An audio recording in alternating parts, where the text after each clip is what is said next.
கோவை ராமநாதபுரம் பங்கஜாமில் சாலையில் வளர்பிறை மகளிர் அறக்கட்டளை சார்பாக கொண்டாடப்பட்ட மகளிர் தின விழா பல்வேறு சாதனையாளர்களுக்கு விருதுகள் வழங்கி பெருமைப்படுத்தப்பட்டது. கோவை ராமநாதபுரம் அடுத்த பங்கஜாமில் சாலை கணேசபுரம் பகுதியில் கடந்த 11 ஆண்டுகளாக வளர்பிறை மகளிர் அறக்கட்டளை செயல்பட்டு வருகிறது. இந்த அறக்கட்டளையின் 11ஆம் ஆண்டு துவக்க விழாவை முன்னிட்டும் மார்ச் 8ஆம் தேதி உலக மகளிர் தினத்தை கொண்டாடும் வகையிலும் பல்வேறு நிகழ்ச்சிகள் நடைபெற்றது. குறிப்பாக குழந்தைகளுக்கான விளையாட்டுப் போட்டிகள், நடன நிகழ்ச்சிகள் நடைபெற்று அதில் சிறப்பாக செயல்பட்ட குழந்தைகளுக்கு பரிசுகள் வழங்கப்பட்டது.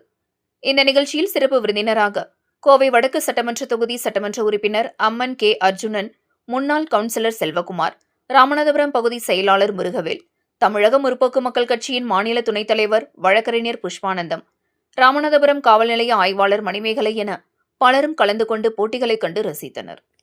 தொடர்ந்து மகளிர் தினத்தை முன்னிட்டு பல்வேறு துறைகளில் சாதனை படைத்த சாதனையாளர்களுக்கு விருதுகள் வழங்கப்பட்டது.